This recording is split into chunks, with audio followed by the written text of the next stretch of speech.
السلام علیکم معزز خواتین و حضرات، اس طرح کی پیاری پیاری ویڈیو دیکھنے کے لیے ہمارے چینل کو سبسکرائب کریں اور بیل کے آئیکن کو دبائیں تاکہ آپ کو ہماری ویڈیو سب سے پہلے ملتی رہے۔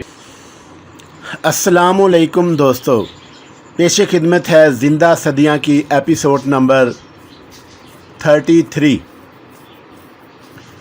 میں ان کے ساتھ کھنڈر میں داخل ہو گیا۔ بڑی خوفناک جگہ تھی، لیکن عمارت کے کچھ کمرے اس قابل تھے کہ ان میں کچھ وقت گزارا جا سکے۔ وہ میرے ساتھ ایک کمرے میں داخل ہو گئے۔ یہاں پتھر کی سلیں لگی ہوئی تھی۔ ان کی پاٹ دار آواز ابھری، بیٹھو ذیشان علی۔ یہ کہہ کر وہ پتھر کی ایک سل پر بیٹھ گئے۔ میں ان سے تھوڑے فاصلے پر بیٹھ گیا۔ وہ کسی سوچ میں ڈوبے ہوئے تھے۔ کچھ لمحوں کے بعد انہوں نے سر اٹھایا اور بولے، ذیشان علی، میں کوروتی ہوں۔ میں سل پر سے گر پڑا، کنارے پر ہی ٹکا ہوا تھا۔ بدن کو اتنی زور کا جھٹکا لگا تھا کہ توازن قائم نہ رہ سکا۔ اس بات پر کبھی یقین نہ کرتا، اگر کوروتی کی آواز نہ سن لیتا، اس کا انداز نہ پہچان لیتا۔ کھیسائے ہوئے سے انداز میں میں اٹھا اور دوبارہ سل پر بیٹھ گیا۔ تمہیں بہت حیرت ہوئی ہے، آواز دوبارہ سنائی دی اور میں گہری گہری سانسیں لینے لگا۔ آواز دوبارہ ابھری، یہی میرا منصوبہ تھا۔ ان لوگوں پر اسی طرح قابو پایا جا سکتا تھا۔ پولیس کمشنر کس دور میں گیا ہے، وہاں اس پر کیا گزری، میں بھی نہیں جانتی۔ وہ ماضی میں چلا گیا، وہ نہیں جانتا ہوگا کہ ماضی میں خود کو کس ادوار میں ضم کیا جا سکتا ہے۔ وہ زندہ نہ رہ سکا ہوگا، میں بھلا اسے کیا لاتی؟ مگر ان سے گلو خلاصی کا یہی ایک طریقہ تھا جو میں نے اختیار کیا۔ تم خاموش کیوں ہو؟ کیا ابھی یقین نہیں آیا؟ تم واقعی کوروتی ہو؟ میری آواز تک بھول گئے؟ نہیں، آواز تمہاری ہی ہے، میں نے مری مری آواز میں کہا۔ تمہیں حیرت نہیں ہونی چاہیے، میں اس کے علاوہ کچھ نہیں کر سکتی تھی۔ میں اس کے ساتھ لے کر بکرما جیت کے دور میں گئی، کچھ وقت وہاں گزارا اور پھر میں نے اسے گردن دبا کر ہلاک کر دیا۔ مجبوری تھی، میں کسی مردہ بدن میں ہی داخل ہو سکتی تھی اور اسے مارنے کے بعد میں نے اس کا بدن حاصل کیا اور واپس آ گئی۔ تب سے اس بدن میں ہوں۔ ہاں، یہ بھی مجبوری ہے۔ کیا مطلب؟ میں اس کا بدن چھوڑوں گی تو یہ اپنی اصلی جسم کے ساتھ نمایاں ہوگا۔ تمہیں ثنا کا بدبودار بدن یاد ہوگا، سڑا ہوا گوشت ہڈیوں سے جدا ہوتا ہے۔ ہاں، میں نے گھٹی گھٹی آواز میں کہا۔ اس کا گوشت بھی اب گلنا شروع ہو گیا ہوگا۔ بس یہی میری پلاننگ تھی۔ میں اسے لے کر گئی اور پھر اسے ختم کر کے اس کے روپ میں واپس آ گئی۔ گویا تم نے ایک اور انسانی زندگی لے لی، میں نے افسردگی سے کہا، اور اچانک اس کے چہرے پر خشونت کے آثار پھیل گئے۔ اس کی پوری کیفیت کا اظہار شاہ میر کے تاثرات سے ہو رہا تھا اور اس نے کسی قدر کرخت لہجے میں کہا، ہاں، ایک اور کیا، اب میں ضرورت کے مطابق انسانی زندگیاں لیتی رہوں گی۔ مجبوری ہے ذیشان علی۔ میں نے ہر دور کے انسان کا تجربہ کیا، خصوصاً مرد۔ ذیشان، تم لوگ بے حد خود غرض ہوتے ہو، صرف اپنے لیے جیتے ہو۔ کوئی تمہارے لیے کچھ بھی کرے لیکن تم اسے اپنے دل میں کوئی مقام نہیں دیتے۔ تم اپنی پسند مقدم رکھتے ہو۔ تمہاری بات میری سمجھ میں نہیں آئی۔ میں نے کہا، تم نے میرے دل ٹکڑے ٹکڑے کر دیا۔ میں حیرت سے بولا، اور وہ شاہ میر کی حیثیت سے مجھے گھورنے لگی۔ پھر اس نے زہریلے لہجے میں کہا، آپ کے اور اس کے درمیان ہر طرح کے تعلقات تھے۔ جب تک اس کی جسمانی کیفیت بہتر تھی، آپ بھی اسے پسند کرتے ہوں گے، اور اس کے بعد جب میں ڈھانچے کی شکل میں رہ گئی، یہ سوالات میں نے اپنے اور آپ کے درمیان کی آخری حد متعین کرنے کے لیے کیے تھے، اور آپ کو اپنے جواب ضرور یاد ہوں گے۔ میرے مسامات نے پسینہ اگل دیا۔ کم بخت نے شاہ میر کی حیثیت سے یہ سوالات کیے تھے اور میں نے ان کے سچے جواب دیے تھے۔ مجھے کیا معلوم تھا کہ شاہ میر کے روپ میں کوروتی ہے؟ جو میرے دل میں تھا وہ میں نے کہہ دیا تھا۔ اب کیا کروں؟ ڈٹائی کے سوا اور کیا کر سکتا تھا؟ چنانچہ میں نے خود کو سنبھال کر کہا، کیا کہنا چاہتی ہو؟ یہی کہ اب میں خود کو دھوکہ دینا نہیں چاہتی۔ مطلب؟ تمہارے دل کی بات جان چکی ہوں اور اب اپنے دل کی بات تمہیں بتانا چاہتی ہوں۔ بتاؤ۔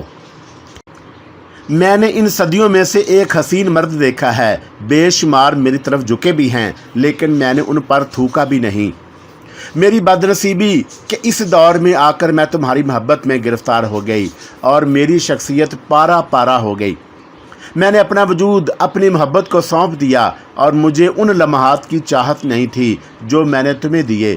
मैं तो तुम्हारे दिल की हर खुशी चाहती थी और मैंने तुम्हारी हर मांग पूरी कर दी। मैंने पहली बार महसूस किया कि मैं औरत हूँ और औरत की तलब एक मर्द भी होता है।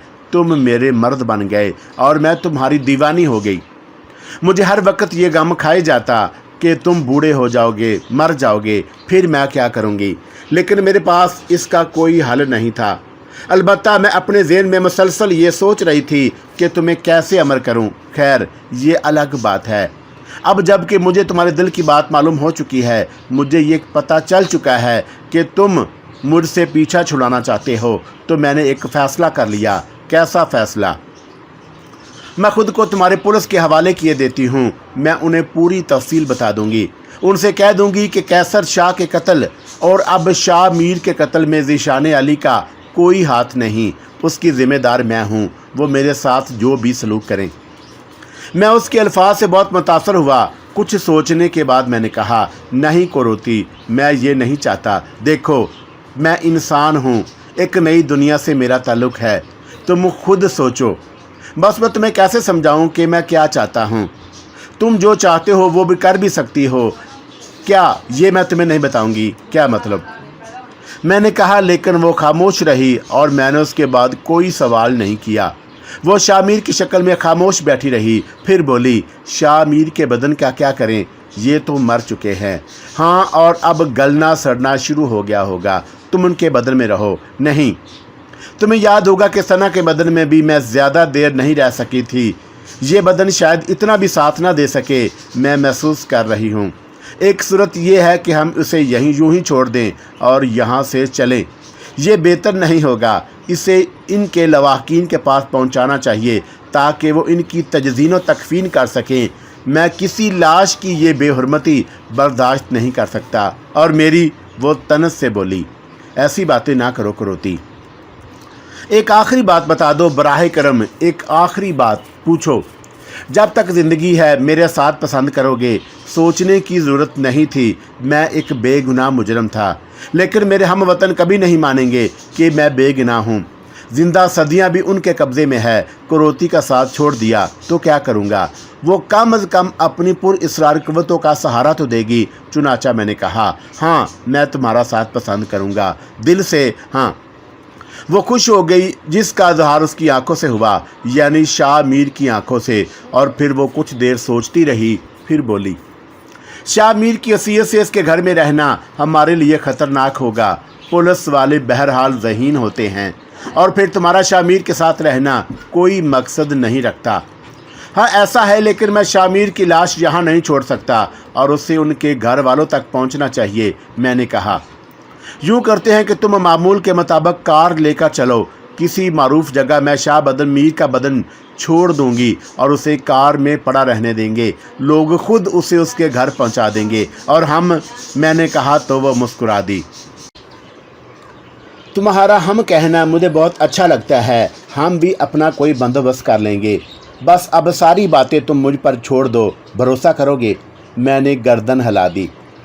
फिर हम वहाँ से वापसी के लिए तैयार हो गए। मैंने कार की ड्राइविंग सीट संभाल ली और वो कार की पिछली सीट पर बैठ गई। शाह मीर की हैसियत से कार चलाते हुए मुझे शाह मीर की मौत का बहुत दुख हुआ। ये सब कुछ मेरी वजह से हो रहा था, लेकिन एक और एहसास भी मुझे हो रहा था, वो ये कि कुरोती अब खून ख्वार हो गई है और मुझे खौफ था कि अब वो बेदरे कत्ल करेगी और वो जो कत्ल होंगे मेरे हम वतन होंगे। इस बदरू को मैं अपने हाथों से फना कर देता अगर ये मेरे लिए मुमकिन होता। मैं कार चलाता रहा। फिर हम शहर पहुंच गए। एक हरी भरी जगह। कुरोती ने कार रोकने के लिए कहा और मैंने कार रोक दी। वो सामने एक रेस्टोरेंट नज़र आ रहा है, उस तरफ। हाँ, आओ वहाँ चलकर बैठेंगे। खैरियत? वहाँ क्यों? कुछ सोचना चाहती हूँ। क्या? मैं अपना प्रोग्राम थोड़ा बदल रही हूँ। मैं नहीं समझा। शाह मीर का बदन यूँ सरेआम नहीं छोड़ना चाहिए। हम फिर किसी रूप में यहाँ से आगे बढ़ेंगे।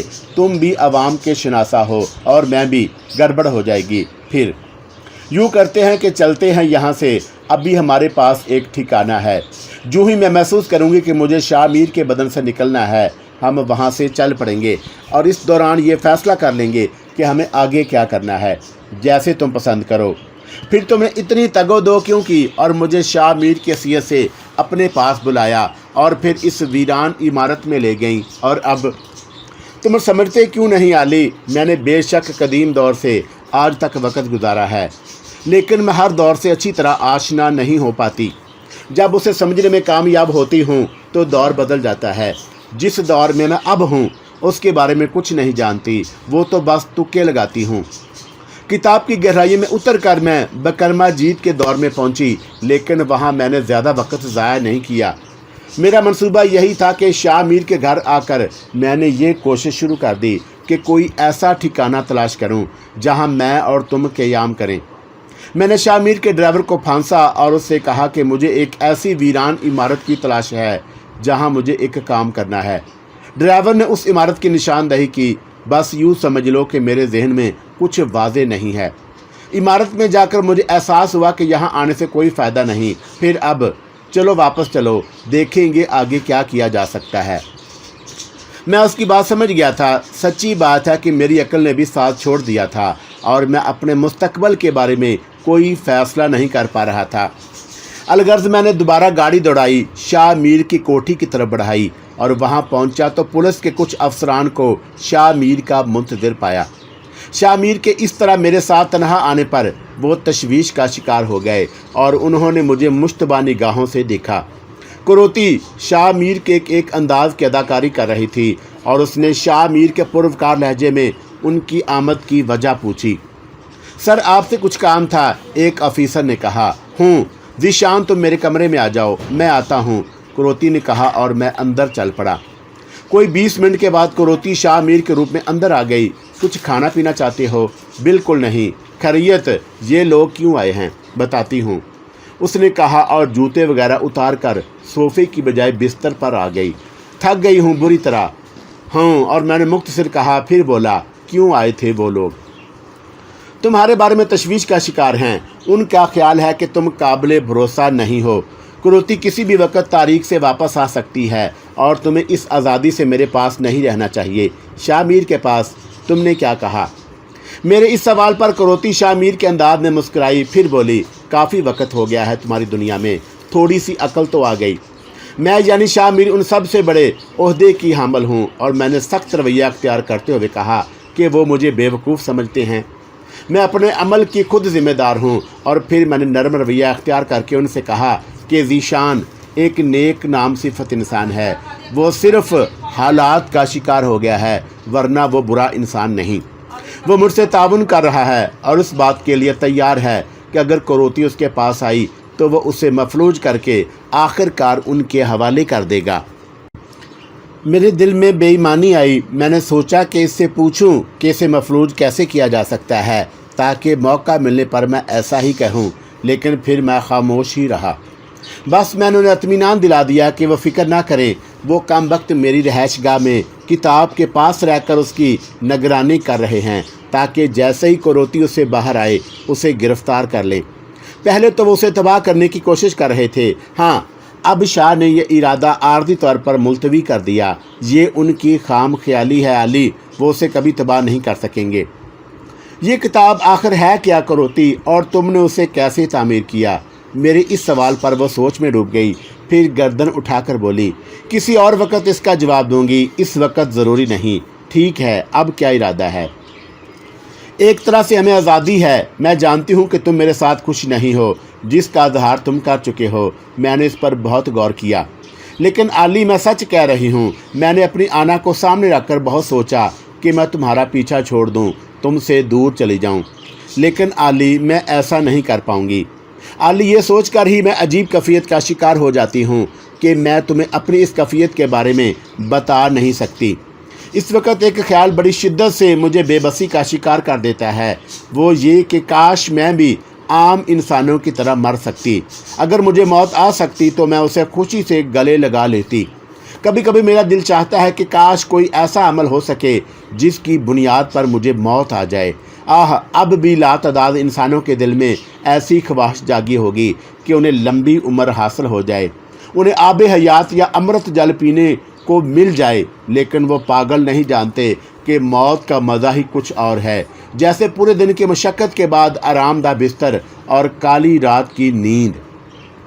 اس کی آواز خواب آلود ہو گئی اور وہ دیر تک اس میں ڈوبی رہی، پھر ایک دم چونک کر میری طرف دیکھا اور ہنس پڑی، پھر بولی، ایک بات پوچھوں؟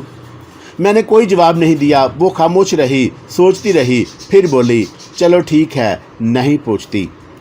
آپ میری پریشانی، میری الجھن کا اندازہ ضرور لگا سکتے ہیں۔ میں ایک محب وطن انسان ہوں، اپنے وطن، اپنے لوگوں سے مجھے پیار ہے۔ ایک بدرو نما عورت کے ہاتھوں میرے وطن کے کسی شخص کو کوئی نقصان پہنچے مجھے بالکل گوارا نہیں۔ بد نصیبی سے ایک طلسماتی جال میں پھنس گیا تھا۔ میں نے ایک منفرد کتاب لکھنے کے لیے ان 2 کرداروں سے رابطہ کیا جو اتفاقاً مجھے مل گئے تھے۔ کیسے، اس کی تفصیل میں آپ کو ضرور بتاؤں گا، لیکن اس وقت جب تقدیر مجھے زندہ صدیاں مکمل کرنے کا موقع دے گی تو پھر اب آگے کے کسی دور کے بارے میں مجھے کوئی اندازہ نہیں تھا کہ کیا ہوگا۔ اس نے مجھے آواز دی، ذیشان، اور میں چونک پڑا، کس خیال میں کھو گئے۔ اس نے مجھے آواز دی، ذیشان، اور میں چونک پڑا، کس خیال میں کھو گئے۔ بس، میں نے بجھے سے انداز میں کہا، پریشان ہو؟ سونا چاہتا ہوں، تھک گیا ہوں، چلو سو جاؤ۔ کہاں؟ یہیں، اور کہاں؟ اور تم میرے مہمان ہو، میں تمہیں جہاں چاہوں رکھوں۔ اور میں نے ایک گہری سانس لے کر وہیں ایک صوفے پر لیٹ گیا۔ واقعی ذہن بھی تھکا ہوا تھا، بدن بھی۔ نیند آ گئی، نہ جانے کتنا سویا۔ آنکھ کھلی تو گہری رات ہو چکی تھی، کوئی آواز نہیں سنائی دی، جس سے یہ پتہ چل رہا تھا کہ بہت رات گزر چکی ہے۔ پھر ایک اور احساس ہوا، مجھے اچھی طرح یاد تھا کہ میں صوفے پر سویا تھا، لیکن اس وقت میں مسحری پر تھا۔ میرے بدن کے نیچے نرم فوم کا گدا تھا اور ایک گداز بدن میرے جسم سے لپٹا ہوا تھا۔ میرے سارے بدن میں کرنٹ سا دوڑ گیا۔ میں جلدی سے اٹھ کر بیٹھ گیا۔ میں نے ٹٹول کر اس جسم کو دیکھا تو مجھے ایک بے حد خوبصورت آواز سنائی دی، میں ہوں۔ کون؟ کوروتی۔ اور میں بے اختیار بولا، اور میں نے کافی حد تک بے اختیاری کے عالم میں دوبارہ اس بدن کو چھو کر دیکھا۔ بدن میں شدید سنسناہٹ دوڑ گئی۔ یہ تو بے حد نرم و ملائم اور پرگوشت بدن تھا۔ میں آنکھیں پھاڑ پھاڑ کر اسے گھورنے لگا۔ گھور تاریکی کی وجہ سے اس کے خد و خال تو نظر نہیں آ رہے تھے، لیکن ایک خاکہ سا ضرور محسوس ہو رہا تھا، کسی نوجوان متناسب شباب وجود کا۔ ذیشان، اور اس بار آنے والی آواز کوروتی کی تھی۔ جذبات سے بوجھل خبار میں ڈوبی ہوئی میرے منہ سے آواز نہیں نکلی، ذیشان، اور اس نے پھر خمار آلود لہجے میں مجھے پکارا، اور میں مسحری سے اٹھ گیا۔ مجھے اندازہ ہو گیا تھا کہ یہ شاہ میر کی خوابگاہ ہی ہے جہاں میں سویا تھا۔ میں مسحری سے نیچے اتر آیا اور اندازے سے آگے بڑھ کر میں نے دیوار کا سوئچ تلاش کر کے روشنی کر دی۔ پھر میری نظریں مسحری کی طرف اٹھ گئیں۔ وہاں ایک خوبصورت لڑکی باریک نائٹی میں ملبوس لیٹی پیار بھری نظروں سے مجھے دیکھ رہی تھی۔ کون ہو تم؟ میں نے غصے سے کہا۔ کیوں، خوبصورت نہیں ہوں؟ آواز کوروتی کی تھی۔ کوروتی؟ ہاں، میں ہی ہوں، لیکن یہ سب تمہارے لیے کیا ہے۔ کیا مطلب؟ مطلب تم جانتے ہو، تمہیں بدن کی دلکشی چاہیے، روح کی دلکشی سے تمہیں کوئی دلچسپی نہیں تھی۔ میرا سوکھا ہوا پنجر بدن تمہارے لیے ناقابل برداشت تھا، اور اب میں تمہیں ایک دلکش پیشکش کرتی ہوں۔ پیشکش؟ ہاں، اپنی پسند کی کسی بھی دلکش حسینہ کی طرف اشارہ کر دو۔ کوئی مقبول اداکارہ ہو، کوئی آرٹسٹ ہو، سوناکشی سہنا، آشا ٹاکیا یا مدھوری ڈکشت یا کوئی بھی، وہ اپنے اصلی وجود کے ساتھ تمہارے پاس ہوگی، لیکن اس کے وجود کے اندر کوروتی ہوگی۔ تم پاگل ہو چکی ہو کوروتی، میں نے غصے سے کہا۔ مجھے کب انکار ہے؟ اس نے پیار بھرے لہجے میں کہا۔ یہ کس کا بدن ہے؟ شاہ میر کی بھتیجی خوشبو کا۔ کیا مطلب؟ مجھے اچھی لگی اور میں نے تمہارے لیے منتخب کر لیا، اس نے کہا، لیکن میرا دل لرز گیا۔ ایک اور واردات، اس دیوانی نے ایک اور واردات کر ڈالی۔ وہ بتا چکی تھی کہ وہ کسی زندہ وجود میں نہیں داخل ہو سکتی۔ اس کا مطلب تھا کہ خوشبو بھی، اور میں نے روندی ہوئی آواز میں پوچھا، تو کیا تم نے؟ ہاں، موبائل فون پر اپنے کسی محبوب سے محبوبانہ گفتگو کر رہی تھی۔ میں اس کی مسحری کے نیچے چھپی اس کی باتیں سن رہی تھی۔ और फिर जब उसने फ़ोन बंद करके रखा और सोने के लिए लेट गई तो मैं मसहरी के नीचे से निकल आई और मैंने गर्दन दबाकर उसे ज़िंदगी से महरूम कर दिया और फिर उसके बदन में दाखिल हो गई। उसके बाद मैंने उसकी अलमारी में से उसका लिबास तलाश किए और ये लिबास मुझे पसंद आया, सो मैंने उसे तुम्हारे लिए पहन लिया। करोती, तुम मेरे लिए कितनी फांसियाँ तैयार करोगी? मैंने रुंधी हुई आवाज़ में कहा और वो किस कदर गज़बनाक हो गई और उसकी आवाज़ में गुर्राहट पैदा हो गई। क्या नहीं कर रही मैं तुम्हारे लिए? किसी भी अमल को सराहने की बजाय तुम सिर्फ मेरी मजम्मत करते हो। मुझे ज़हनी मरीज मत बनाओ, वरना मैं चुन चुन कर एक एक हसीन लड़की को कत्ल कर दूं और हर लड़की के चेहरे की शक्ल तेज़ाब से बिगाड़ दूं जो खूबसूरत होगी। समझ रहे हो तुम? मत आमादा करो मुझे इस काम के लिए, और मैं जो भी हूँ तुम सिर्फ मेरे लिए हो और मुझे कबूल करोगे। उसका खौफनाक लहजा बता रहा था कि वो जो कह रही है वो ज़रूर कर डालेगी। मेरी वजह से कितनी ज़िंदगियाँ जाएंगी, किसके साथ क्या होगा, और इसका मुझे अंदाज़ा हो रहा था। जिस लड़की का उसने नाम लिया था और उससे मैंने उस कोठी में एक बार देखा था, लेकिन कोई तवज्जो नहीं दी थी। अब मैंने गौर से उसे देखा तो मेरे दिल को शदीद दुख का एहसास हुआ। काफ़ी खूबसूरत और छोटी सी उम्र की लड़की थी और उसकी कातल करोती नहीं बल्कि मैं था। मेरे तन बदन में चिंगारियां दौड़ गई और मैंने खूनी निगाहों से करोती को देखा और वो मुस्कुरा दी। मुझे स्वीकार करो आली, मेरा शरीर प्यासा है, उसने दिलकश मुस्कुराहट के साथ कहा और मैं बेइख्तियार हो गया। मैं दांत भींच कर उस पर झपटा और मैंने उसकी खूबसूरत सुराहीदार गर्दन दबोच ली। मैं तुझे फना कर दूंगा शैतान की बच्ची, मेरे हलक से गुर्राहट निकली और मैं उसकी गर्दन दबाने लगा और उसकी आंखें उबल पड़ी, लेकिन सिर्फ एक लम्हे के लिए। दूसरे लम्हे वो साकत हो गई। उसी वक्त थोड़े फासले पर मुझे करोती की हंसी सुनाई दी और मेरे हाथ लर्ज गए। मैंने खुशबू की गर्दन छोड़ दी और मुड़कर देखा। करोती का मकरू ढांचा सामने खड़ा था। वो हंस रही थी और फिर उसकी आवाज़ उभरी, मरी हुई को मार रहे हो? अरे वो बेचारी तो पहले ही मर चुकी है। मैं साकत रह गया। करोती लड़की के बदन से निकल गई थी और मैं एक मुर्दा वजूद की गर्दन दबा रहा था। मेरी आंखों में आंसू आ गए। मैंने डुबडुबाई आंखों से इसके साथ खुशबू के मजलूम बदन को देखा जिसके साथ मैंने भी ज्यादती की थी। मैं खुद पर इख्तियार न रख सका और बेइख्तियार रो पड़ा। इस कदर बेइख्तियार हो गया और मैंने खुशबू के पाँव पकड़ लिए। मुझे माफ़ कर देना मेरी बहन, मेरी बेटी, मुझे माफ़ कर देना। मैं उस चुड़ैल के चंगल में फंस गया हूँ, मुझे माफ़ कर देना, मैंने रोते हुए कहा। करोती खामोश खड़ी थी। मैं देर तक रोता रहा। वो कुछ न बोली और फिर मैंने खामोश हुआ तो उसकी सुलगती हुई आवाज़ उभरी, तुम इसके लिए रो रहे हो? मेरे लिए रोने वाला कौन है? मैं भी तो इंसान हूँ, जीती जागती इंसान। प्रेम के आगे मार खा गई हूँ, वरना सदियाँ कुची से गुजारती मैं। मगर क्या करूँ, अब पता चला कि प्रेम रोग संसार का सबसे बड़ा रोग है। ये बीमारी जिसे लग जाए समझो कि उसका संसार भरशट हो गया। मुझ पर यह सब तुम्हारी वजह से हुआ है, वरना वो पापी तो सदियों से मुझे रो रहा था। सुन करोती, तूने कहा था कि तू मेरे लिए किसी भी बदन में जा सकती है। अब मैं तुझे बताऊं कि आकाश की अप्सरा भी बनकर आए तो मैं तुझे कबूल नहीं करूंगा। आज से मैं हवस के ये सारे दरवाजे बंद कर रहा हूँ। मेरी जलती आवाज़ उभरी, तो तुम भी सुन लो वाली, मैं एक रोज़ एक लड़की को कत्ल करके उसकी लाश तुम्हारे सामने फेंकती रहूँगी। अगर तुम मुझे मेरी इस हकीकत में स्वीकार ना करोगे तो, उसने कहा और उसका ढांचा आगे बढ़कर सोफे पर लेट गया। मुझे शदीद गुस्सा आ रहा था। मैं अगर उस ढांचे पर हमला भी करता तो मुझे उससे क्या हासिल होता? अगर मैं उसकी हड्डियां तोड़ने की कोशिश करता तो कोई फ़ायदा नहीं था। उसे मौत तो फिर भी ना आती और ये भी पता नहीं था कि उसकी हड्डियां टूटेंगी भी या नहीं। मैं बेचारी खुशबू की लाश के पास बैठा रहा, सोचता रहा। मुझे एहसास हो रहा था कि मैं उसका कुछ नहीं बिगाड़ सकूंगा। वो जुनूनी है, ताकतवर है, बेखौफ है। 1000 बंदे भी मिलकर उसे मारने की कोशिश करें तो नहीं मार सकेंगे।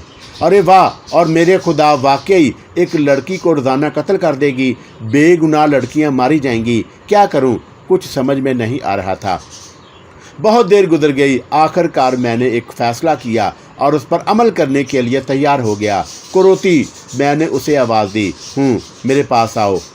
मैंने नरम लहजे में कहा और वो सोफे से उठ गई।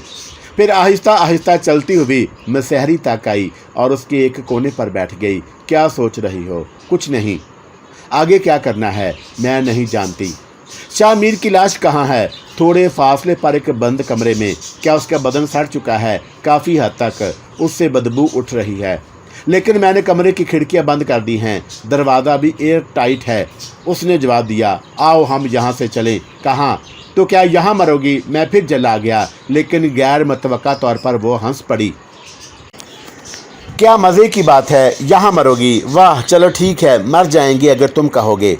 हाँ, तुम्हें फ़िक्र नहीं है क्योंकि तुम्हें मौत नहीं है, मरना मुझे होगा। वेरी गुड, ये भी अच्छा आइडिया है। ये कहकर मैं खामोश हो गया, लेकिन वो कुछ बेचैन हो गई। कुछ देर मेरे बोलने का इंतज़ार करती रही। फिर जब मैं कुछ ना बोला तो खुद बोल पड़ी, तुमने अपना आइडिया नहीं बताया। सुबह मैं उन लोगों को पूरी तफसील बता दूंगा और कहूँगा कि खुशबू को मैंने उसकी इज्जत लूटने के लिए कत्ल किया है। अपनी गिरफ्तारी पेश कर दूंगा और मुझे सज़ाए मौत हो जाएगी। उस खौफ की ज़िंदगी से तो बेहतर है कि मौत अपना ली जाए, कुछ दूसरे तो ज़िंदा बच जाएंगे। वो कुछ देर सोचती रही, फिर बोली, नहीं, ऐसा नहीं करना, मैं तुमसे मोहब्बत करती हूँ। तुम्हें मेरी जिस्मानी कुर्बत नहीं चाहिए, ठीक है, मैं भी उससे किनारा कश हो जाती हूँ, लेकिन मुझे अपने करीब तो रहने दो।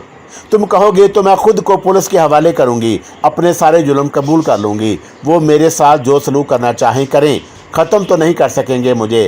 कैद कर देंगे, मौत की सज़ा देंगे, फांसी पर चढ़ाएंगे तो खुद शर्मिंदा हो जाएंगे, और वैसे भी मैं जब चाहूँगी उनकी कैद से निकल आऊँगी। मुझे मुश्किल नहीं होगी, बस तुम महफूज रहो।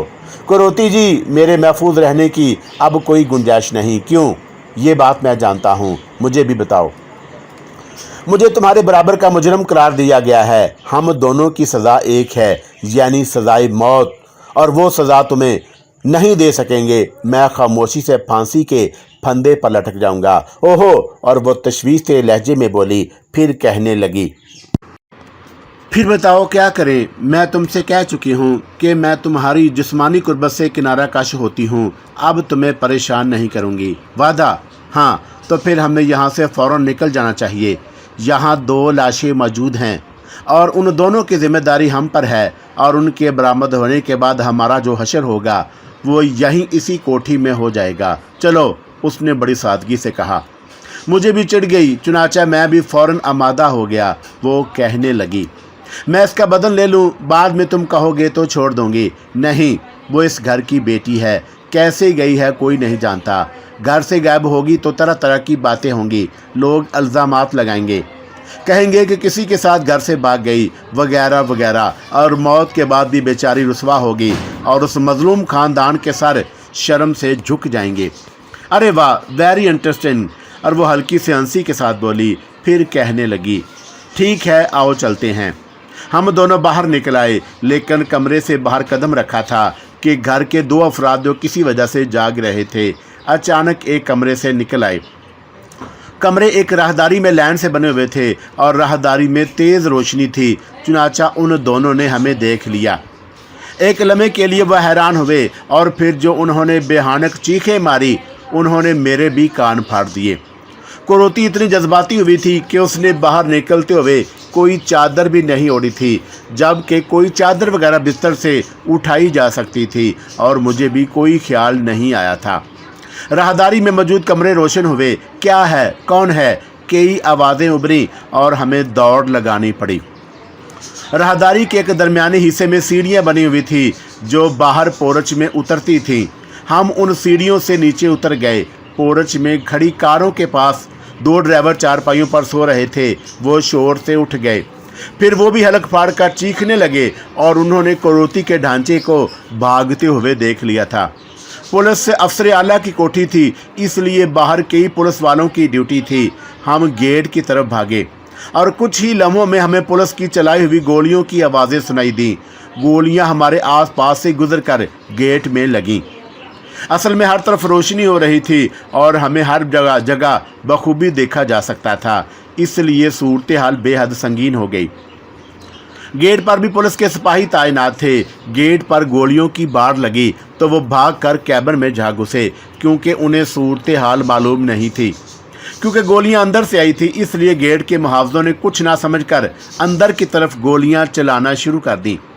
अंदर से कई चीखें सुनाई दी और उनकी ये गलतफहमी और अफरा तफरी हमारे लिए कार आमद रही और हम दोनों गेट से निकलने में कामयाब हो गए। भागो, अभी हमारा ताक़ब शुरू हो जाएगा, मैंने कहा और हम दोनों पूरी कुव्वत से दौड़ने लगे। करोती भी मुझसे पीछे नहीं थी। पीछे गोलियां चलने की आवाज़ें सुनाई दे रही थी, लेकिन वो आपस में ही मसरूफ़ हो गए। उसके बावजूद मैं भागता रहा। फिर एक छोटा सा पार्क नज़र आया जिसमें अंदर जाने में कोई रुकावट नहीं थी।